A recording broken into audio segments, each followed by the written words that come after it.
মাধ্যমে শুরুতেই আমরা নিচ্ছি টেলিফোন কল। আসসালামু আলাইকুম। হ্যালো হ্যালো, জি, আমি আবুল কাসেম বলছি শাহজাহানপুর থেকে। আচ্ছা, অনেক ধন্যবাদ জনাব আবুল কাসেম, প্রশ্ন করুন। জি, জামাতে নামাজে ইমামের পিছনে সূরা ফাতিহা পড়তে হবে কিনা? আচ্ছা, আর কোনো প্রশ্ন? আর হলো যে বেতের নামাজ কিভাবে পড়া যায় সুন্নত হিসাবে? আমরা তো প্রচলিত পড়ে আসছি। জি জি, অনেক ধন্যবাদ জনাব আবুল কাসেম। আমরা উত্তরটি জেনে নিচ্ছি প্রফেসর ইব্রাহিম। আলহামদুলিল্লাহ ওয়াসসালাতু ওয়াসসালামু আলা রাসূলিল্লাহ ওয়া বা'দ।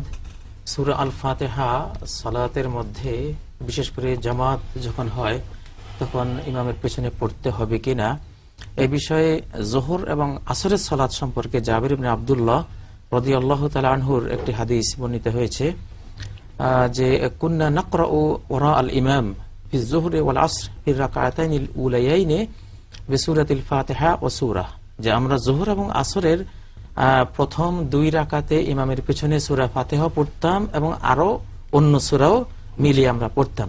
অফিল উখরায়াইনি বিসূরাতিল ফাতিহা, আর শেষ দুই রাকাতে শুধু সূরা আল ফাতিহা পড়তাম।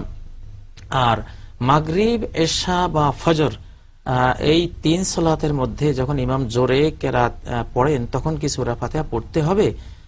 যদিও এখানে দুটো মত আছে, যে ওলামাদের অনেকে বলেছেন পড়তে হবে না। ওয়াইজা করাআ ফাআনসিতু, এই মর্মে যে হাদিস রয়েছে যখন ইমাম কেরাত পড়বেন তখন তোমরা নীরব থাকো। এই হাদিসকে কেন্দ্র করে মুসলিম জাহানের অসংখ্য ওলামারা বলেছেন যে এই সময় জোরে কেরাতের রাকাতগুলিতে মুক্তাদিদের এটা পড়তে হবে না, সূরা ফাতিহা বা অন্য কোনো সূরা পড়তে হবে না। তবে ইকরা বিহা ফি নাফসিকা, মনে মনে কল্পনার কথা হানাফি উলামায়ে কেরাম বলেছেন, এটা হলো একটা মত। কিন্তু সবচেয়ে যেটা শক্তিশালী অভিমত সেটা হাদিস সম্মত সবচেয়ে, যেমন তিরমিজির হাদিসের মধ্যে রয়েছে নবী সাল্লাল্লাহু আলাইহি সাল্লাম একবার তিনি ফজরের ইমামত করছিলেন, তখন তিনি কোরআন পড়তে গিয়ে একটু সমস্যায় পড়লেন। সালাম ফিরিয়ে তিনি জিজ্ঞাসা করলেন লাআল্লাকুম তাকরাউনা ওয়ারা ইমামিকুম, মনে হয় তোমরা তোমাদের ইমামের পেছনে তোমরা কেরাত পড়ো। আমি বলছিলাম যে মালি উনাজাউল কোরআন, কোরআনের সাথে আমার টানা হেঁচড়া কেন চলছে? তখন সাহাবীরা বলেন যে নাম, হ্যাঁ আমরা পড়ি।